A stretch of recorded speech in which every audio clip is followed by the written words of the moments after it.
Dito makikita nyo, meron tayo dito ang image to video, AI Reel Maker, text to video, AI Caption, AI Remover, AI Beats. Okay? Then click lang natin to, New Project. Okay, so andito tayo sa sa gallery ko. Ito yung mga video ko. So kung mag-edit kayo ng video, sa phone nyo lang din siya kukunin. Okay? Yung mga materials nyo. Tulad ng video, music, picture. Okay? Tapos ngayon, punta tayo dito sa stock. And then, click nyo lang to guys, yung Pixabay. Dito, kukuha tayo ng video. So, search natin dito. For example, traveling. Okay? So, dito, type ng mga pwede natin i-download is video and photo. Click nyo lang tong video. And then, dito, kailangan natin yung horizontal. Kasi pang YouTube yung gagawin natin. Then, kung pang TikTok naman, Instagram, vertical. Click nyo lang yan, horizontal.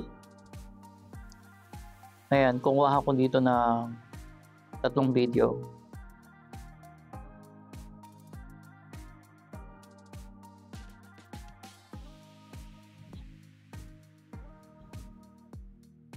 And then, import natin. Okay? Then, play muna natin guys. Stop natin.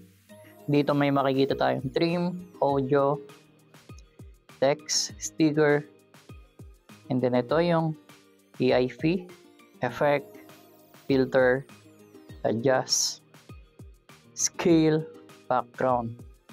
And then ito guys yung customize watermark, inspiration, progress. Okay, next stop natin tong video. May makikita tayo dito guys yung plus sign. Then ito yung mga tool na pwede natin gamitin para mag-delete ng video, mag-cut. Okay, for example, split natin. Ito. So ang gamit niyan, makakat natin sa dalawa yung video. Okay? So, ando natin. Next, ito naman, for example, tinapat natin dito sa 4 seconds. Ito yung pinindot nyo. Yung mawawala, yung nasa right side. Okay? And then, kung ito naman, yung mawawala, yung nasa left side. So, ando natin. Ngayon, gagawin natin, eto, ikakat ko siya, tatanggalin ko yung sobrang video. Kailangan ko lang at least tigpo 4 seconds. Pero bago yun, pakita ko sa inyo yung kung paano gamitin yung speed. Eto, click nyo lang yan. Then dito, for example, gusto nyo mabilis yung video. Ito yung normal niya, yung 1.0. And then, ito yung, kung bibilisan natin, ito guys, adjust nyo lang dito. For example, ayan. 2 times ng bilis ng video ang ilalagay ko. Play natin. Diba? Bumili siya. Ngayon, balik natin sa normal.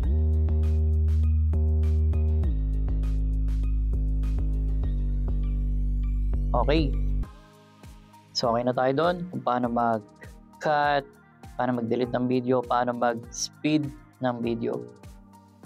Next, alisin natin yung sobrang video. For example, ito. Tap nyo lang yan. And then ito, click nyo lang to. Dito, ganun din. Tap nyo lang yung video. Tapos ito, click nyo lang to. or top.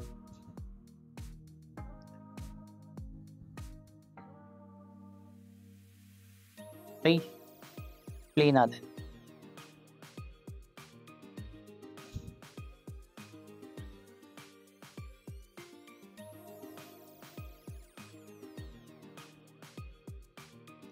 So okay na tayo doon. Ngayon,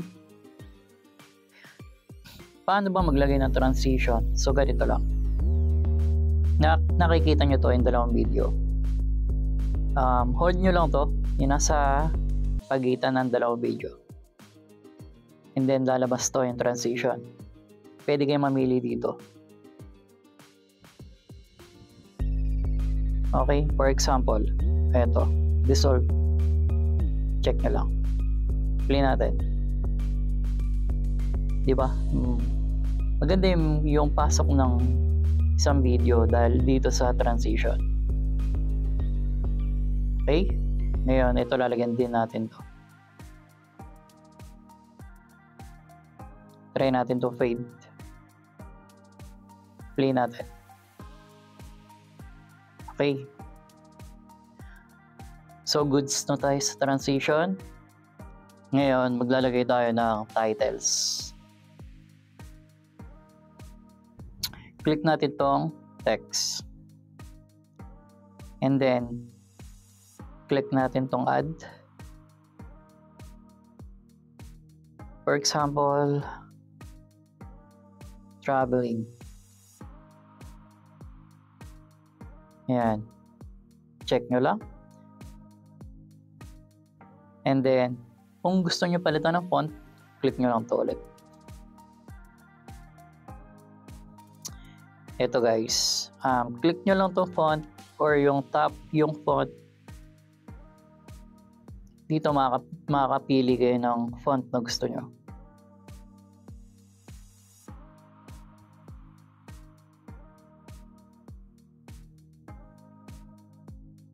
Okay, so pwede natin lakihan yan. Pwede nating litan.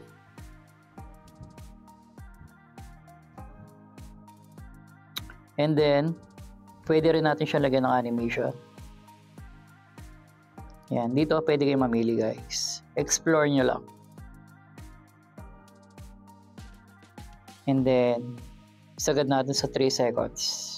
Yung duration niya. Or 8 seconds. Depende sa inyo. Nakalagay dito 3 seconds eh. Yan. So, play natin. Diba? Ngayon, paano ba siya palitan ng kulay? So, tap nyo lang ulit to yung text. Double tap. Ito guys, may mga preset na siya nakasama. Ito. Pili na lang kayo ng kulay na gusto nyo.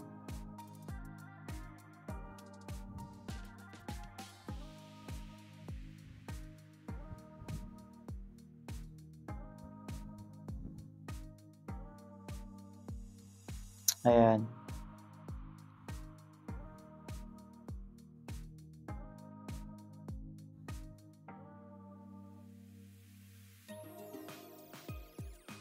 For example, ito gusto ko.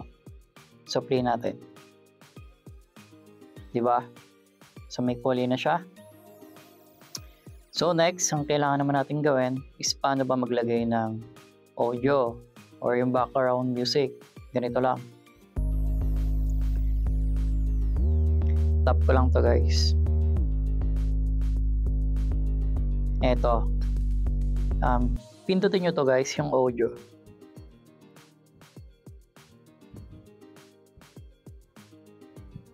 Click nyo yung music. Then dito, pwede kayo mamili na gusto nyong background music. Meron dito happy piano beat, hot, New Year. Ayan. So, try natin to guys. Yung search na lang natin. Beach. For example, beach.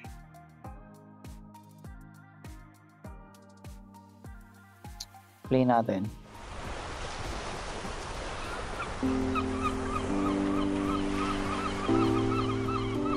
Okay. So, add natin yan. So, meron na tayong background music. Play natin.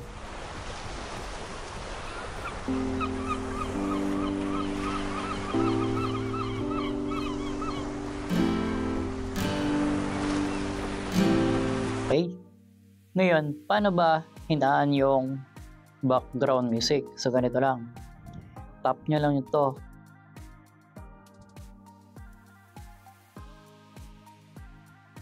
Ito yung volume. Pwede nyo siyang lakasan. Then, pwede ring hinaan. Play natin. Diba humina siya? So, lakasan natin siya.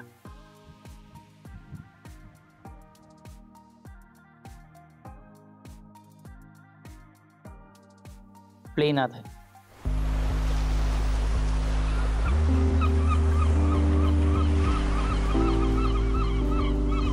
So, okay na tayo doon kung paano gamitin yung background music, kung paano siya hinaan, paano lakasan. Ngayon, lalagay tayo ng effects, guys.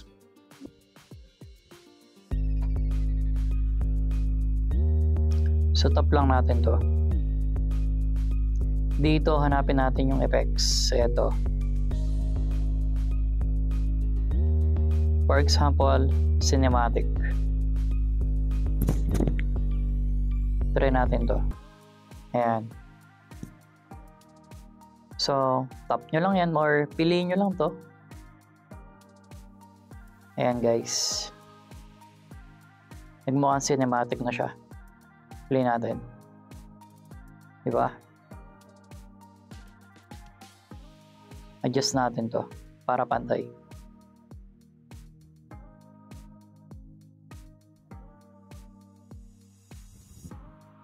Para lahat ng video meron.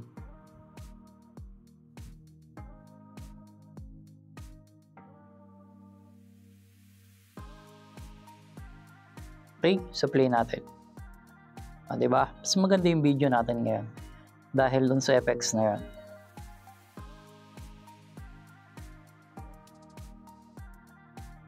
Okay, ngayon, paano ba mag-export? Ganito lang. So, tap nyo lang to, yung export. And then, piliin nyo yung quality ng video. So, pipiliin ko ito, guys, yung 1080p, saka yung FPS. Export natin.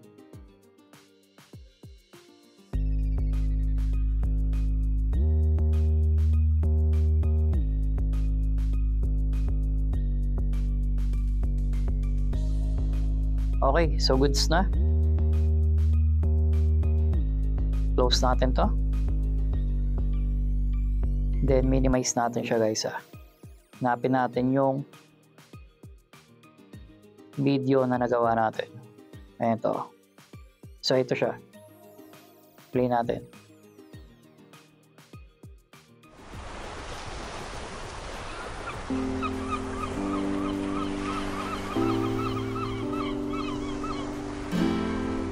Okay, so tapos na tayo mag-edit ng video.